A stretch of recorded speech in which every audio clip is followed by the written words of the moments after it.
Synthetic canyon, organic sun. I will not let them see the damage. The smile is a polished lens, a deflector shield. Inside the architecture sags, but the facade is a perfect, smooth stone.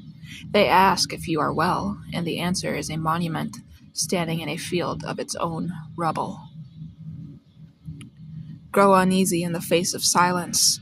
When the engines of the world cut out, the true sound emerges. It is the slow, patient grinding of planets against the void. It is the whisper of your own blood in its dark canals. This is the native frequency of being, and it's terrifying in its purity. Meet your death, fool. It is not a threat, but an invitation. The great stupid joke is that you have an appointment with everything you are not. The ego, that upstart manager, is being fired. The corporation is being dissolved. Laugh as you are being dismantled. Breeding scheme. We are all products of a long, unplanned experiment, selected for fear, for want, for the ability to hold a tool and forget we are also animals. The code is a tangled mess, written in a language of lack, repeating its mistakes in new skin. Prepare your spirit for its journey, not with prayer, but with the deliberate unclenching of the hands. Let go of the pretty rocks you've collected. They are ballast. The voyage is through a sea without water, a sky without up or down.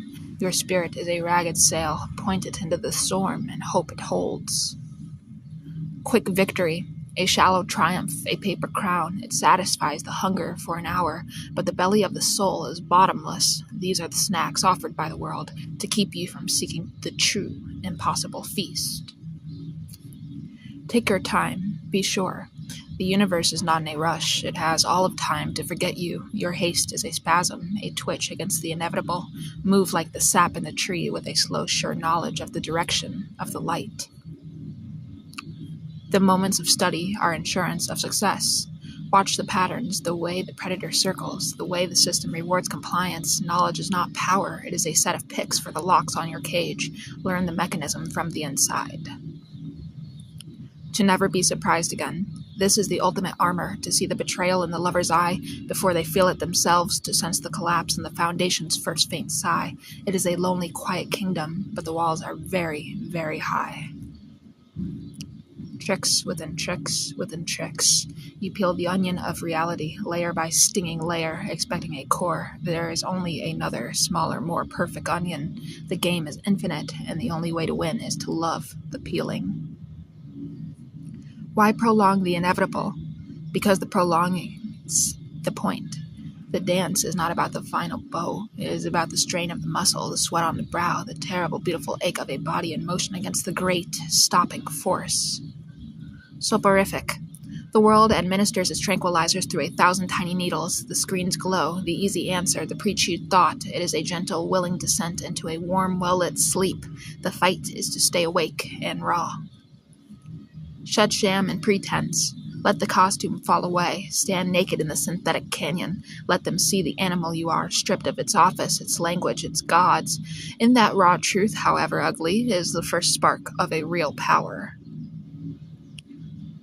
Tired from long efforts, the fatigue of Sisyphus, not from pushing the stone, but from the moment of perfect understanding at the peak, just before the descent. The slow grows weary from the constant cyclical labor of building a self that the wind will only knock down. Kill the upstart, the new idea, the fresh feeling, the vulnerable hope. The old guard within you, fear, habit, cynicism, moves to silence it. This is a civil war waged in the dark of your own skull. Secretive depths. Every person is a ocean trench. Light fails. Strange blind things move in the pressure. What we show the sun is just the shimmering, placid surface, a lie agreed upon for the sake of easy navigation. Furtiveness of person and motives. We are all secret agents working for a cause we don't fully understand. Our smiles are cover stories, our kindnesses, strategic placements. Every interaction is a quiet exchange of classified information about our own loneliness. When the eyes don't penetrate anymore, you look at the tree, the lover, the sky, and your vision just stops. At the surface, the world has become a painting, and you have lost the ability to feel the texture of the paint. This is the great flatness, the sensory drought, crippled by a flaw in the genetic pattern. A mistake in the original code, a tendency to see the crack in everything, a heart that beats too loudly for the quiet world. It is not a moral failure, but a structural one. You were built from a broken blueprint, and the wind whistles through you. A eunuch, shorn of generative power, not in body but in spirit, unable to create the new world, only to tend the ruins of the old. A keeper of empty gardens, watching the seasons turn over sterile ground. Furtiveness and inner seclusion, the final retreat, not from people, but from the part of you that needs them. Building a quiet room inside the mansion of the self and locking the door, the world knocks and you sit in perfect silence, a hidden king in a forgotten kingdom. A garden world full of gentle things. A memory or a promise, a place where the sun is a warm kiss, not a nuclear eye, where growth is not a struggle but an exhalation. This is the dream we use to anesthetize ourselves against the beautiful, harsh truth of the rock in the vacuum. Ease the harshness of this place.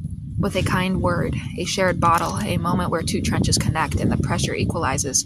These are not small things, they are acts of rebellion against the cold physics of existence. Now we begin to see true motives. Strip away the paint and the grain of the wood is revealed. It is always, always about fear. The fear of being nothing, the fear of being alone, the fear of the dark at the end of the hall. Every empire, every love poem, every war, all are monuments to this fear.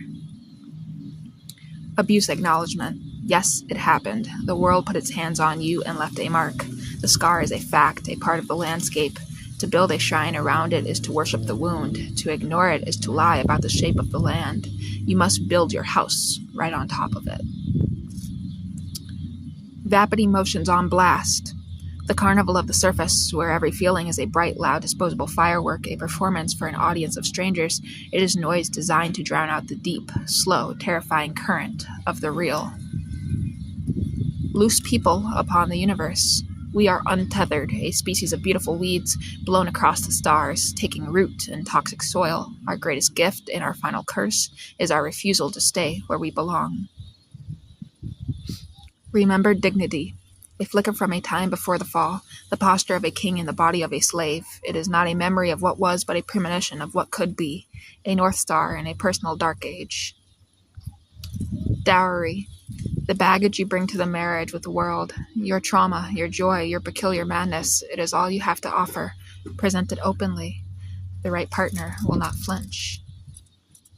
The harsh calculation, the math of survival. One must sometimes be eaten for the many to continue. The heart rebels, but the universe is a cold accountant.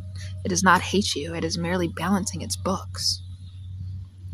The lowliest trooper. A speck in the great machine following orders written in a language he doesn't understand. His death will be a statistic, his life a footnote, and yet in his private heart he may contain a universe vaster than the one he fights for.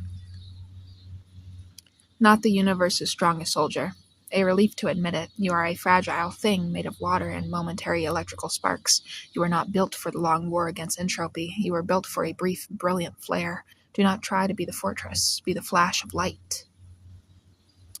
A time of peace and stillness, not the absence of conflict, but the absence of you, when the internal commentator finally shuts up, when the war room is empty. In that quiet, the world simply is, and it is enough. Chaos theory, a butterfly's wing, a misplaced word, a single rogue thought, the great intricate machine of cause and effect is a myth. We are living in a beautiful, catastrophic, creative accident. There are no pilots, only passengers. Children now dead in violence. The ultimate, unanswerable argument against the order of things, their silence is louder than any god. We build our philosophies on their graves, and the ground is never steady. Weld peace out of the moment.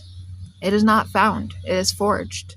In the white-hot now, between the hammer of regret and the anvil of anxiety, you must beat the screaming metal of your mind into a silent, useful shape. Concubine, to be kept, but not cherished, to be used, but not known, a role many play for the world, offering the body of their labor, the intimacy of their attention in exchange for the illusion of security. Pretensions of a literary nature, using big words to describe a small soul, building intricate cages of syntax to keep the wildness out. Language is a map, and we have fallen in love with the parchment, forgetting the treacherous, wordless land it represents. Finding solace. not in God or love, but in the way the light hits a dirty window and the taste of bread and the absurd honk of a distant car. These are not answers, they are tiny personal reprieves from the question. Times of deep paradox. To hold two opposing truths in your bare hands and feel them both burn, that you are everything and nothing, that life is a precious gift and a meaningless flicker. The mind breaks and the spirit begins. Galactophasic determinism. The stars are not guides, they are fixed points in a script written long ago. Your life is a sentence being spoken by a mouth you cannot see. You feel like the author, but you are only the ink. Babylon has fallen. The great tower of commerce and noise is always collapsing. It has been falling since it was built. We are just born in the middle of its long, slow, glorious crumble. Do not try to rebuild it. Dance in the dust. Red wine. The blood of the earth fermented, a sacrament of forgetting and then of remembering. In its depths, the sharp edges of the day soften, the artificial canyon recedes, and for a moment you feel the organic sun on your skin. Kindness is the beginning of cruelty. Because it creates a debt, because it fosters dependence, because the kindest thing may be to let another fall, to let them break, so they can learn the shape of their own bones. True compassion has sharp teeth. To be a hired gun, an Egyptian son, a mercenary for meaning, selling your certainty to the highest bidder in a land of ancient, crumbling truths. The pay is good, but the sun is relentless, and you will forget the face you had before you took the contract.